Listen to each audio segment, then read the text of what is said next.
Bunge la Mwananchi. Thank you very much, Mr. Speaker, for this opportunity to be here so that I can weigh in on the raging debate that is going on. Mr. Speaker, sisi kama Wakenya tunafaa tujiulize, why is it that when someone is campaigning for office, they are very brilliant, they know what is the problem, they have ways of solving the problem, but immediately they get into office, they turn into clueless zombies. And Mr. Speaker, we must therefore realize and find out what is the real problem. Because the things we are seeing are merely symptoms. And when you treat a symptom, pain can disappear for some time and it will recur strong next time. Why is it that President Ruto had a plan when he was campaigning, but today he doesn't seem to know what his plan was? Mr. Speaker, I want to agree with my brother Galgalo when he says that there are people from Western and America who have their interests in this country, and they always have a way of ensuring that we have a candidate of their own choosing. Mr. Speaker, you remember Raila Odinga and William Ruto at Chatham House in London in the run-up to the 2022 general elections. And they were both asked the same questions.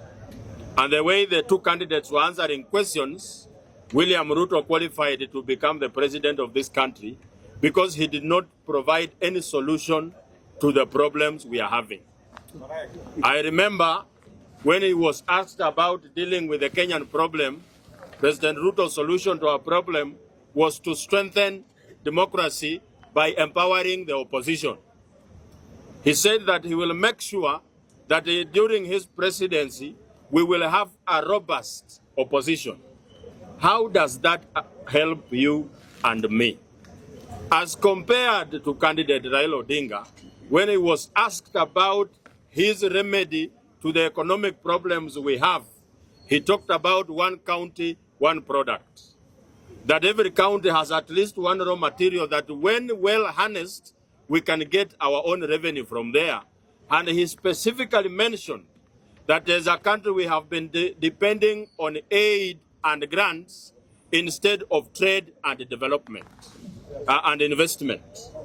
Therefore, we were to revert back to trade and investment so that we get out of the conundrum that we are in today. But let me tell you this.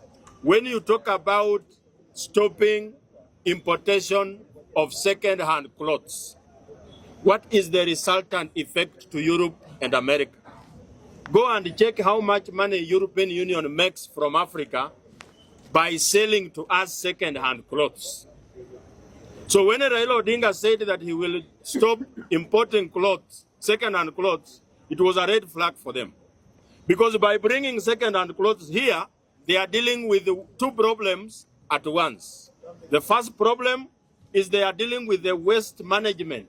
They are dumping here things that will go bad tomorrow. Ununue hii shati, uvae siku mbili, iharibike, ujue mahali utatupa.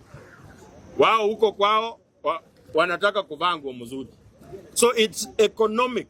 They are making money from us.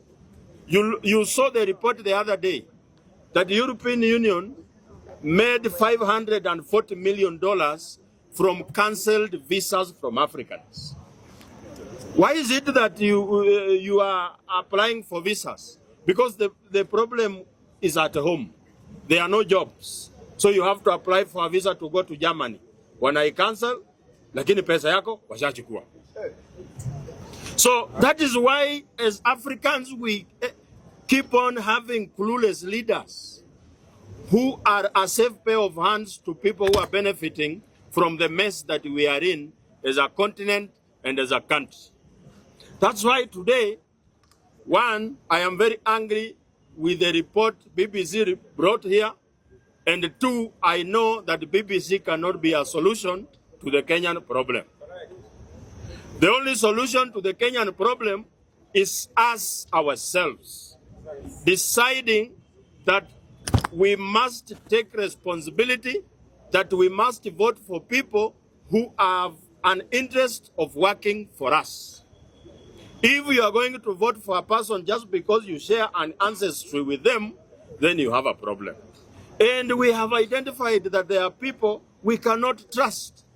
Mr. Speaker, you will realize that in the 2022 elections, President William Ruto was campaigning against the government of Kenya. He was against everything. How comes William Ruto won and became president even when his own government that he had served was against him? Does it mean he's such a very brilliant guy more than the whole government? No, it's because he had support from people who are stronger than our own government. His deep state was deeper than our deep state. I want to finish by saying this.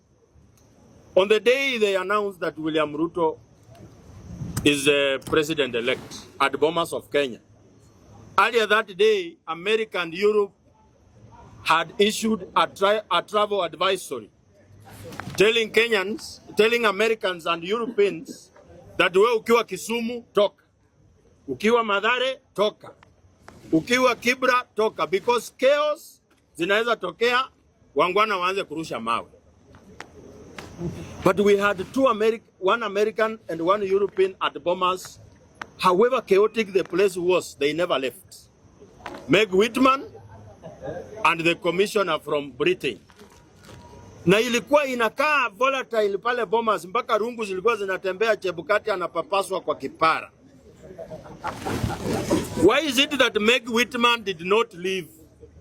Because Meg Whitman was there with one interest, William Ruto to become president. And he became president. Today we are facing all these problems, not because William Ruto cannot work for us, because he's a puppet, a protege. Na sisi lazima tuseme, nikimalizia Mr. Speaker, mambo ya hapa nyumbani. Iko mambo mingi nimeona ndugu yangu Kaluma. Anaitwa Kaluma. Yes. Amesema the details in the BBC report are inaccurate. I wonder what is inaccurate in that report. Because did Eric Shieni die? Yes, he died. So when the report says he died, is it inaccurate or accurate? It is accurate. So hawa wangwana waache chase hashtags. Argentina, Pope anatoka Argentina. Argentina did not send 50 people. Sisi wa Kenya tulituma watu 50 kwenda kulia Pope. Ruto anatuma Wetangula aenda amrepresent, alafu anamfuata kuangalia vile anakuwa represented. Mambo ya ajabu.